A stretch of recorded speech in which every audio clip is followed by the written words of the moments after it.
we should move on to our next speaker, who is, I'm trying to pronounce your name now, Arianna Consiglio. Consiglio, perfect, okay.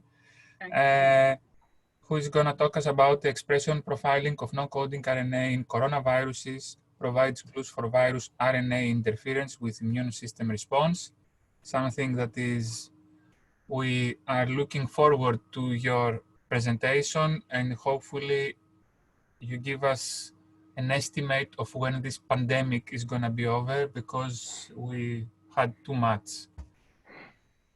Please, Arianna. Oh, thank you, Dimitrios. We all think that we are tired of this pandemic, but we don't know how we have to wait. So hello, everyone. Thank you, Dimitrios. And as you said, I will describe the preliminary results of an ongoing research on coronaviruses that we are performing in my institute, the Institute for Biomedical Technologies of Bari, by exploiting our previous experience in small non-coding data analysis.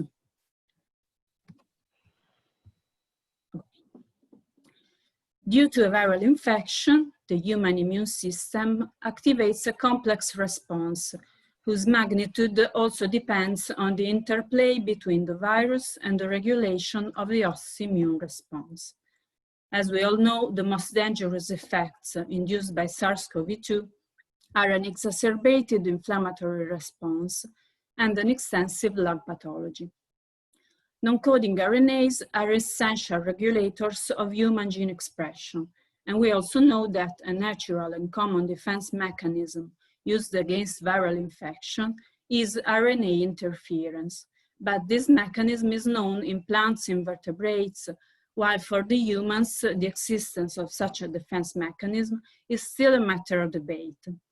On the other hand, studies conducting on SARS and MERS coronaviruses have shown the ability of such viruses to induce significant changes in the levels of human small and long non-coding RNAs, important for the regulation of immune response to the virus. An important aspect that deserves to be investigated is the host cell response at a very early stage of the virus infection.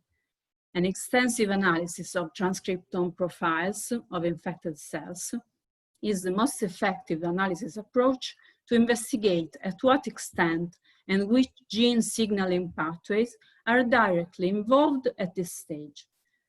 The elucidation of these aspects can immediately lead to the identification of infection biomarkers and targets for new and more effective and personalized therapeutic approaches. The main goal that we defined for our research was to investigate the potentials of SARS-CoV-2 genome transcription to produce fragments of RNAs that can interfere with the host gene regulatory machinery, and in particular with the non-coding RNA portion. We have approached this objective firstly by comparing the virus and the host genomes and searching for potential small interference fragments that are in common between the virus and the host, and extracting the functions of the regions containing those fragments. Then, we have searched for experimental small RNA data from NGS data repositories in order to search for the viral fragments in the host tissues. Then we have extended this analysis by including also RNA-seq data in order to search for molecular pathways potentially involved in the small RNA viral host interference correlated to the immune response and COVID-19 symptoms. In order to meet these research goals, we have developed a bioinformatic workflow that includes different modules for a genomic comparison and a transcriptomic analysis. In the first module, we take as input the viral genome and the genome of the host. We compare them in search of common sequences that are at least 18 nucleotides long. This comparison is performed with a pipeline developed ad hoc that includes multiple strategies, starting from a simple sequence comparison, considering a maximum of 2 mismatches allowed, and continuing with other comparisons like functional binding prediction, such as microRNA seed-oriented pairing. The result of this module is a list of common subsequences, common between the host and the virus, containing the annotation of both the genomes. In the second module, we search for small viral RNAs in sequencing data of the host. The mappings are based on a database of small non-coding RNA that was developed by our bioinformatics group named Arena IDB. We compare the unmapped sequence to the genome of the virus. Then we cross-correlate such results with the genome-level analysis, and we search for those viral RNAs that share subsequences with the host. We provide as output the selected list of annotated sequences and molecular pathways of the host that should suffer from the viral small RNA interference. If for the same host, we have also messenger RNA sequencing data, we can search for differentially expressed sequences whose expression could be influenced by the viral small RNA presence that we have seen in the data, in the small RNA-seq data.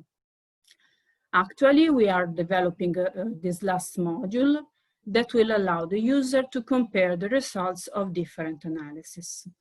This module highlights similarities and differences between the studies performed in order to compare, for example, the effect of different viruses on the same host, or the effect of different strains of the same virus, or to study the potential impact of mutation in the infection process, both mutation in the virus and mutations in the host genome.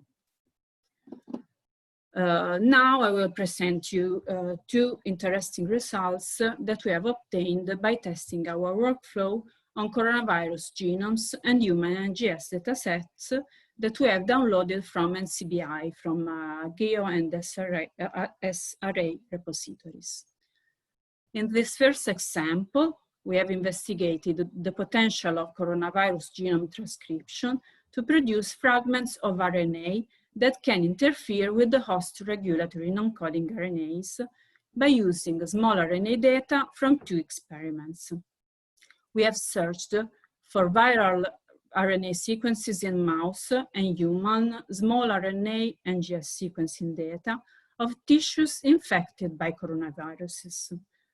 The plots show the distribution of the thousands of sequences we found in those small RNA data from mice affected by SARS-CoV and humans affected by MERS-CoV, aligned to the relative viral genomes. To double check this result, we have performed the same search on healthy control individuals, and we didn't find coronavirus subsequences in those healthy controls. The sequences found have been annotated and correlated to possible interference activities, and further studies will be performed on such results. For example, to study the accumulation of reads in the 3' region.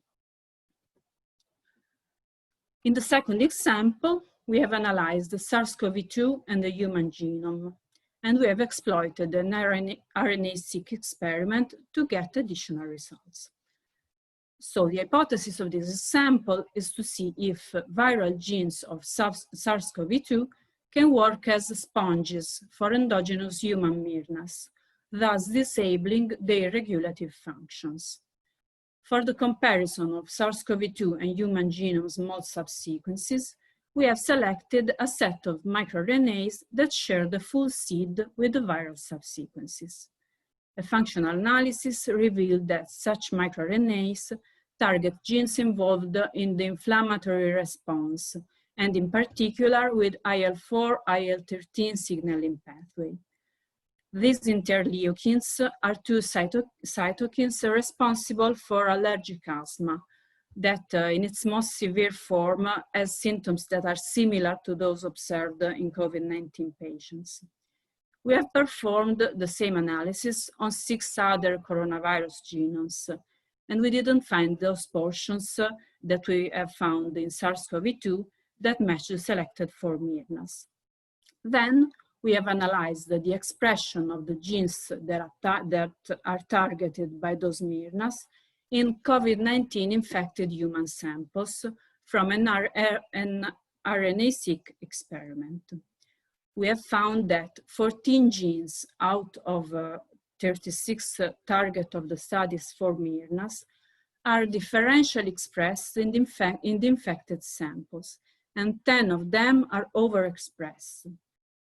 These preliminary results support our hypothesis that the presence of small fragments of viral RNA might interfere with the host's immune response by functioning as sponges of endogenous miRNAs that target genes involved in the inflammation process. Additional investigations in this research field could open the way for more effective and personalized treatment of COVID-19 patients. So concluding, we have proposed a bioinformatic workflow able to predict a model of functional interaction between viral and human sequence data according to an RNA interference mechanism. And this hypothesis seems to be confirmed by our preliminary results. We have found small viral RNAs in the infected cells of the hosts belonging to SARS and MERS coronaviruses. We have searched for some effects of their presence in the host transcriptome, showing that viral RNAs could interfere with human microRNAs involved in immune response. And the identified small ncRNAs can be used as diagnostic or therapeutic biomarkers for the personalized treatment of COVID-19 patients. The analysis performed on novel datasets could provide genomic feature profiling that might be useful for the identification of viral genetic determinants responsible for the different levels of severity observed in coronavirus infection. And so we are searching for novel RNA-seq and small RNA-seq to test our workflow. The presented workflow will be embedded and published, I wish very soon, in a bioinformatic platform named CoV-NCR RNA-seq. So many thanks to my colleagues, in particular to Domenica Delia and to Domenico Catalano, because they conceived this research from the biological point of view. And thanks also to Flavio Licciulli and Giorgio Grillo, who helped me with the development of the bioinformatic workflow and also for the bioinformatic platform that we will publish.